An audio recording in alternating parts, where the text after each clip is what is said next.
Olá, nessa semana eu converso com o professor, pastor, pesquisador Elias Paraíso Júnior. Bem-vindo! Muito obrigado, Caio. E o tema da semana é o grego bíblico, um tema que é bastante urgente. Você vai dizer assim, é antigo. É antigo, com certeza, a língua tem uma história, mas é também uma pesquisa constante e o senhor é um exemplo de prova viva desse assunto. Ok, obrigado.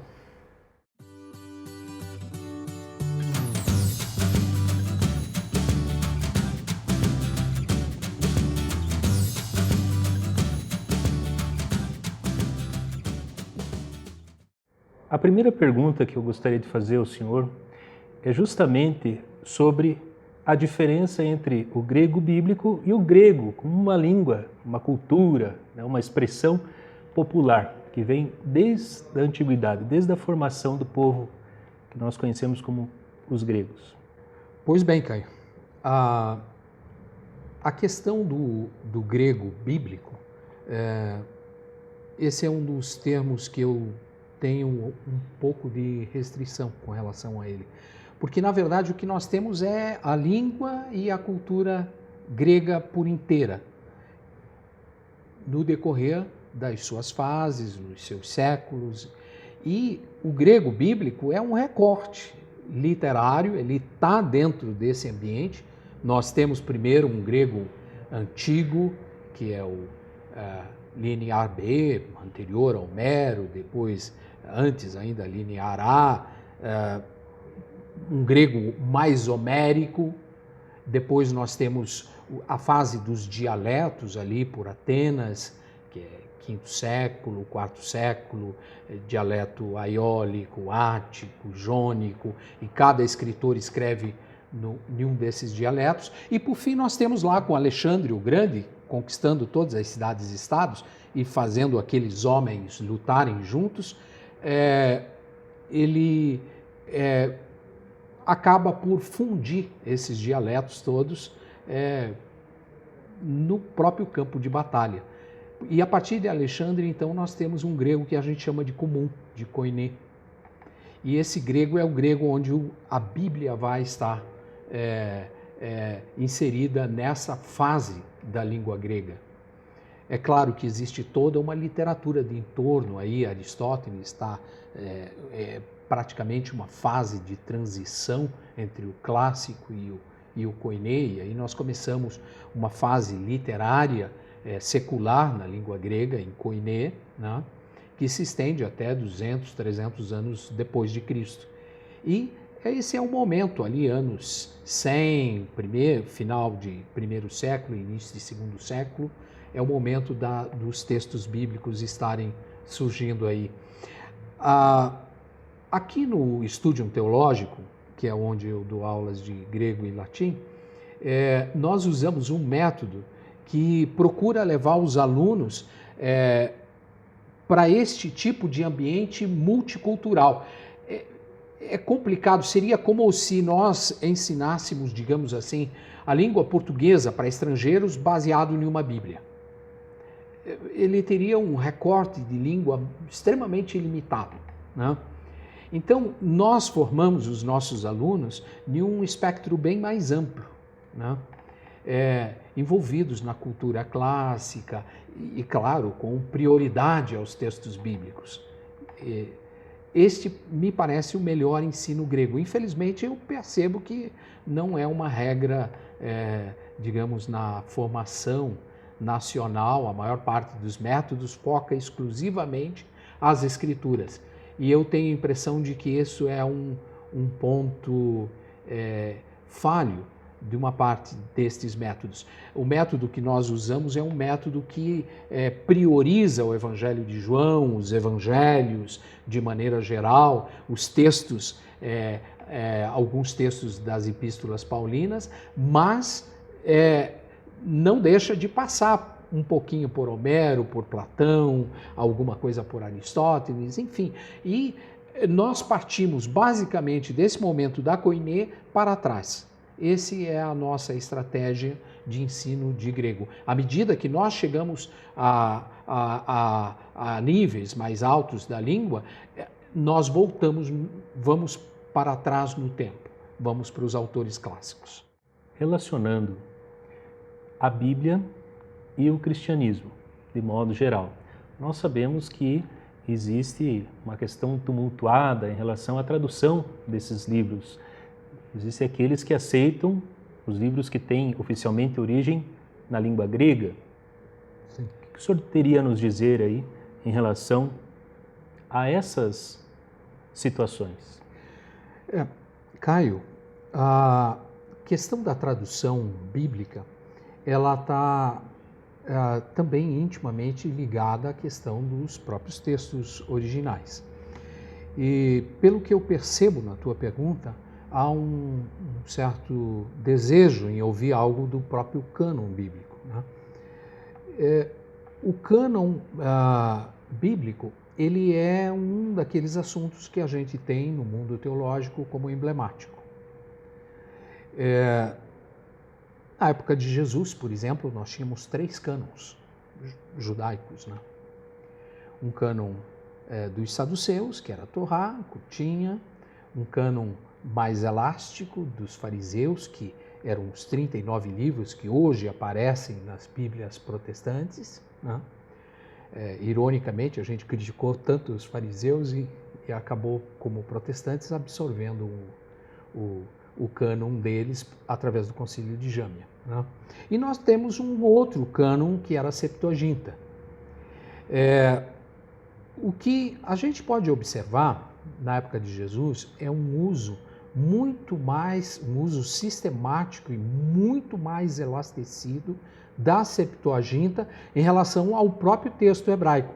A língua hebraica, ela, muito antes de Cristo, lá no exílio babilônico, 586, nós já tínhamos ali a língua morrendo. O povo foi exilado, já começaram a aparecer as traduções para o aramaico, que eram os targums, targumins, né, no plural, e o próprio Talmud passou a ser escrito em aramaico em um certo momento. Isso quer dizer que o hebraico estava se perdendo como língua, né? Na época de Jesus, quando nós pegamos os evangelhos, nós temos 350 citações no Novo Testamento referentes, alusões ao Antigo Testamento. Mais de 300 das 350 elas vêm diretamente da Septuaginta. Ou seja, isso cada vez que aparece assim, e abrir o rolo do profeta Isaías, você vai lá, é um copiar-colar da Septuaginta. A Septuaginta, ela é uma versão um pouco mais parafraseada em relação ao texto hebraico, o texto massorético, e, portanto, ela é facilmente reconhecida quando é copiada ou tirada de lá. E mais de 300 das 350 citações vêm da Septuaginta. Ou seja, nós temos a Septuaginta como grande texto ali circulante na época de Jesus. Isso é um fato. Agora, o que é a Septuaginta, né? Septuaginta é um texto envolto em lendas, né? Nós costumamos ouvir dizer que ela vem de uma encomenda da Biblioteca de Alexandria, feita por Ptolomeu II, né? Ali por volta dos anos 270, 280 a.C., e seria uma tradução chamada dos 70, por isso Septuaginta, né? Do hebraico para o grego, porque o grego já era a grande língua vernacular da época, né? E na Palestina era uma rota comercial, se falava muito grego. Basta dizer que o grego foi tão amplamente difundido, muito mais do que o inglês hoje nós temos como língua de comércio mundial. Tanto é que, vou fazer um parênteses na Septuaginta para falar de Romanos, por exemplo. Paulo escreve aos Romanos, ele sabia escrever latim. Os romanos falavam latim em Roma, mas em que língua ele escreve aos Romanos? Em grego, né? Então, Caio, a grande língua vernacular é o grego ali um pouco antes, um pouco depois de Jesus, no período dos textos. E a Septuaginta é o grande cânon que está sendo... E a Septuaginta, nós temos um único documento que fala dela, que é a Carta de Aristeias, que é um documento eivado de dados mitológicos, de um tanto de lenda, né? E o próprio Talmud, eu tenho aqui na mesa um Talmud, o próprio Talmud, ele não fala de um deslocamento, nem da existência e nem do deslocamento de tantos sábios de Israel para Alexandria para produzir essa tradução. Como essa seria uma empreitada acadêmica, teria certamente sido notabilizada, e não foi. Não há uma única menção em toda a literatura hebraica, em geral muito bem documentada, né, sobre a Septuaginta. Hoje, a pesquisa moderna coloca sob suspeita tanto a autoria quanto a datação. Todo mundo que defende a existência da Septuaginta vai se basear na Hexápla de Orígenes. Só que a própria coluna da Hexápla de Orígenes, que é bem posterior a Cristo, aparecem textos que não combinam com a época da Septuaginta. Então, a Septuaginta é um daqueles textos que ainda estão...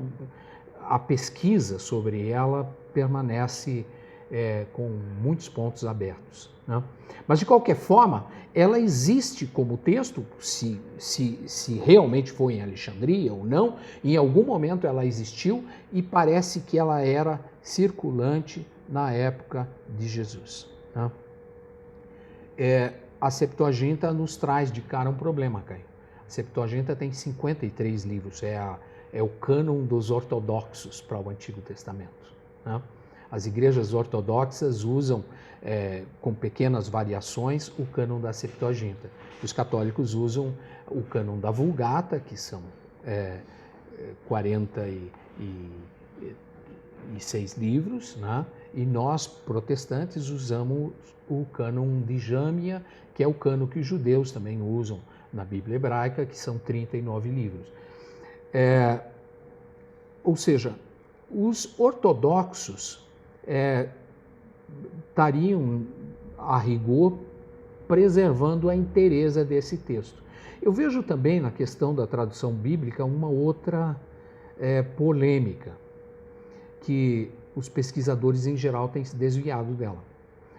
Caio, eu estou aqui na minha frente com um Codex Vaticanus, né?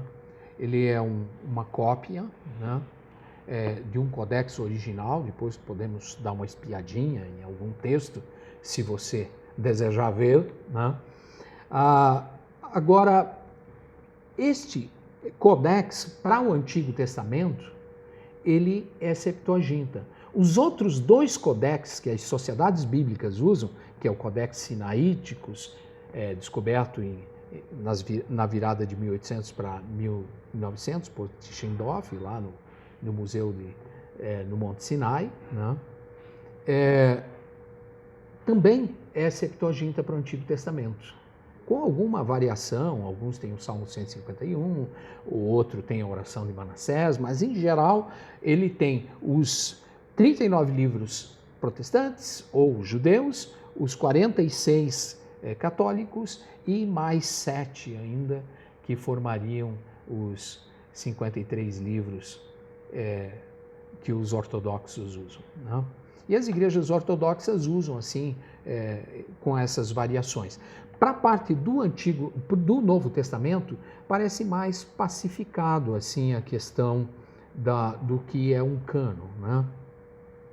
Agora, nos próprios 3 que eu mencionei, sinaíticos, vaticanos e alexandrinos, os 3 codex, ou códices, né, eles têm variações substanciais para o Novo Testamento.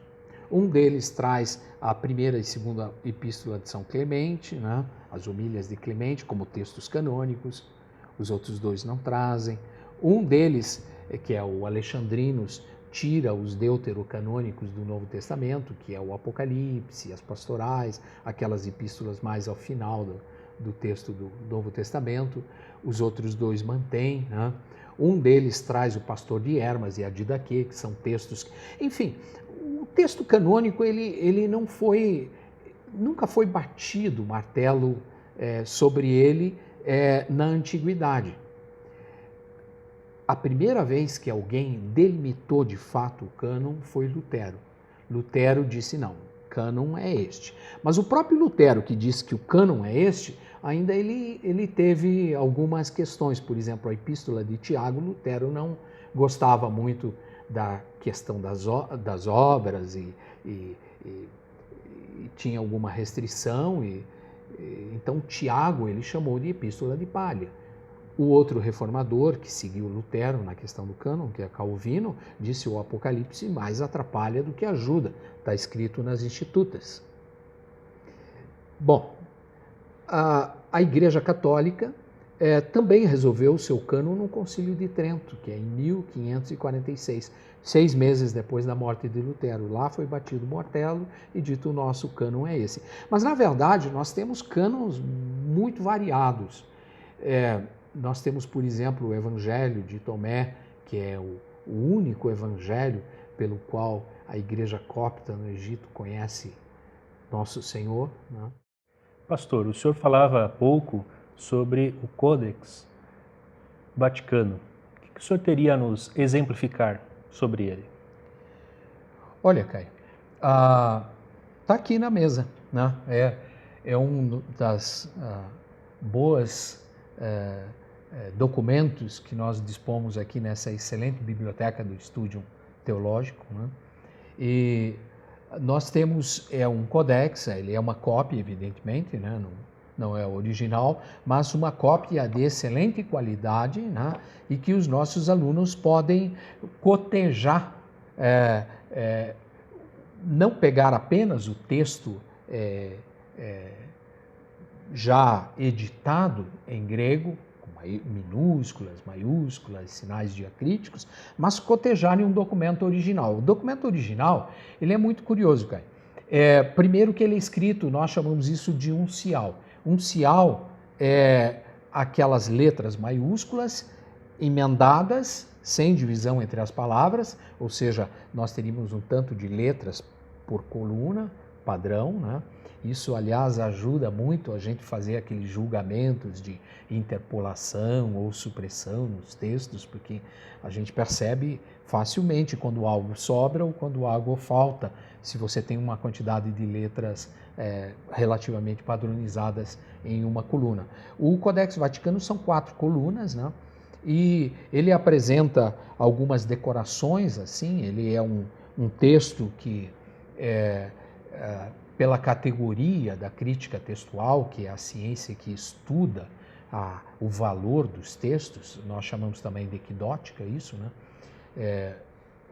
A equidótica atribui valor 1, ou seja, máximo, a esse codex, tanto para Antigo Testamento quanto para Novo Testamento. É documento indispensável ao estudo de especialistas de Bíblia, nas sociedades bíblicas e etc.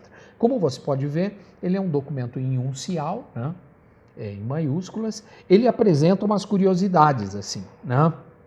Aqui, ó, Kata Ioannin, que é o início do Evangelho de João, aqui o final de Kata Lucan, né? Que é o final do Evangelho de Lucas. Ou seja, ele parece que tem a mesma ordem da nossa Bíblia de chegada em língua portuguesa, né? Outra curiosidade que nós temos é que esse é um texto bem preservado, ao contrário de outros textos bíblicos. E ele tem uma coisa bem engraçada aqui, ó. Ele tem umas marquinhas aqui na lateral, que são os pontinhos aqui, em Lucas, por exemplo, você pode ver esses 2 pontinhos, nós chamamos isso de umlaut. Umlaut é o copista dizendo, olha, eu já vi esse negócio diferente, tem uma variante para isso. Quer dizer, se você percebeu o Codex Vaticanus, ele é cheio de umlauts, ou seja, ele é cheio de pontos de dúvida, quer dizer, já lá, esse é um texto de meados do quarto século, né? Seria 300, 350, lá mesmo ele já tinha uma certa dúvida sobre as variantes. No Antigo Testamento, os judeus eram muito primorosos para escrever. Eles escreviam, contavam as palavras, as letras, as linhas e etc. 3 rabinos contavam isso. Se a folha não tivesse adequada, queimava-se. Por isso a Bíblia hebraica original hoje em Israel, para você comprar, ela é bastante cara. Exatamente por todo esse conferência manual rabínica sobre o texto. O Novo Testamento não. O Novo Testamento sai um pouco dessa tradição de absoluta fidelidade de escrita, e aí nós temos uma quantidade de variantes muito grande. E nós temos para o Novo Testamento uma abundância de material, ao contrário de outros textos como Ilíada, onde nós temos uma falta de material para julgar um texto crítico. E o Codex Vaticano, entre essa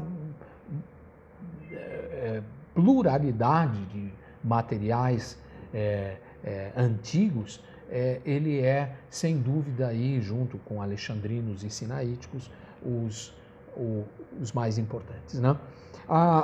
Temos aqui o início do Evangelho de João, aqui, ó. Você pode olhar aqui, ó. O Evangelho de João, os alunos são alfabetizados, inclusive no nosso método aqui no Studium Teológico, nós temos, os alunos aprendem a ler e inclusive a dividir o texto original, como está aqui, esta é a imagem, né? Então nós conseguimos ler aqui, ó, en narkei, en hologos, kai hologos, en proston theon, kai theos, en hologos, hutus en narkei proston theon. Enfim, está aí um texto bíblico, início do Evangelho de João.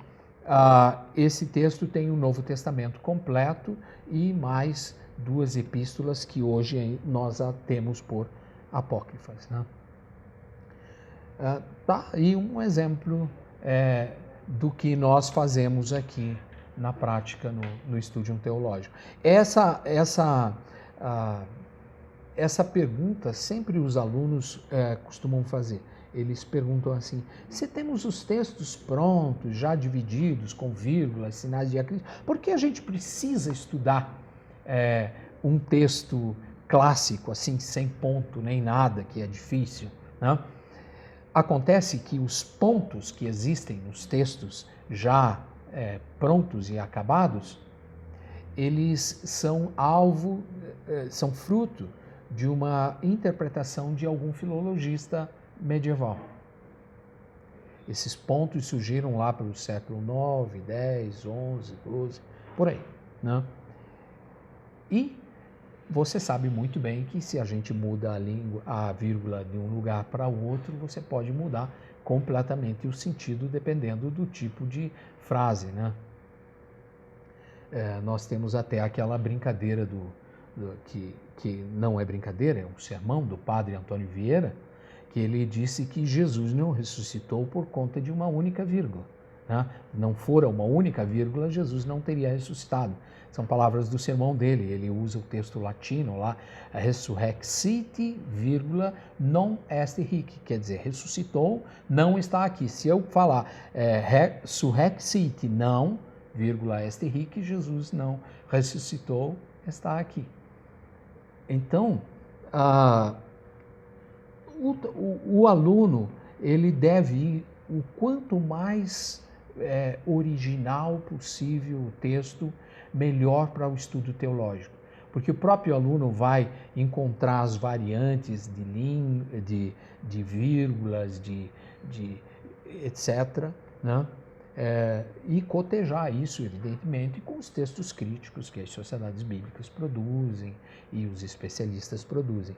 Mas eu defendo minimamente, eu sei que não é possível numa extensão muito ampla, isso é coisa de pesquisa, mas minimamente eu defendo que os alunos desçam um pouquinho a esse nível filológico. quando eu fiz minha tese de doutorado, eu procurei não só colocar o texto lá, mas ir nos manuscritos nos museus para cotejar o manuscrito com o texto crítico. E aí eu obtive uma série de coisas curiosas, como, por exemplo, textos em pedaços interpolados, pedaços suprimidos e etc, etc, que eu te falei antes. Bom, Caio, eu estudo apócrifos como objeto de pesquisa há alguns anos. Comecei com Atos, relatos de martírio, e eu entendo que, mesmo querendo estudar a literatura bíblica, eu não posso desprezar a literatura do entorno. Aliás, os pais da igreja não desprezaram, a história da igreja não desprezou, né? Nós tivemos em um certo momento um afastamento dos apócrifos, principalmente quando resolvemos bater o martelo na questão canônica, né? Mas aos poucos nós estamos descobrindo que muito do que nós temos nas nossas tradições são de textos não exatamente canônicos. Por exemplo, de onde nós sabemos que Pedro morreu e foi crucificado de cabeça para baixo? Nenhum relato de martírio que está no Atos de Pedro, um texto apócrifo, que é o objeto de pesquisa meu no doutorado. Desse texto nós temos um dos episódios mais lindos que já deu alguns filmes, talvez uma centena de escritos, livros e etc., que é o episódio do Quo Vadis, aonde vai, Senhor, né? Que também está presente num texto apócrifo. Ou seja, muito do que nós temos de belo na nossa iconografia, nas artes plásticas, na liturgia e etc., vem de textos apócrifos. Liturgias antigas, por exemplo, no pós-doutorado eu estudo o Atos de João, que é o Acta Ioannis. De lá nós temos um dos principais textos cristológicos da antiguidade, que é a disciplina fundamental aos estudos bíblicos canônicos, né? Então, Caio, de alguma forma, embora a igreja não tenha considerado esses textos como inspirados, eles são muito úteis à compreensão, ao que os alemães chamam de Sitzenleben, né? Sitz é assento, Leben é relativo à vida, da vida, né? Ou seja, aonde a vida de um texto está assentada, o lugar vivencial, né? E aí nós estudamos naquela perspectiva que o Umberto Eco propôs, naquelas palestras famosas em Harvard. Ele disse sobre intentio operis, né? Intenção da obra, intentio auctoris, intenção do autor, e intentio lectoribus, a intenção dos leitores, né? Então eu quero te agradecer, pastor, pela disponibilidade e também por compartilhar o seu conhecimento conosco, com todo mundo, né? Ora, Caio, é um prazer estar conversando com você e estamos aqui à disposição do Estúdio Teológico. Sempre que alguém precisar de alguma coisa que a gente possa ajudar, estamos à disposição de todos. Muito obrigado você.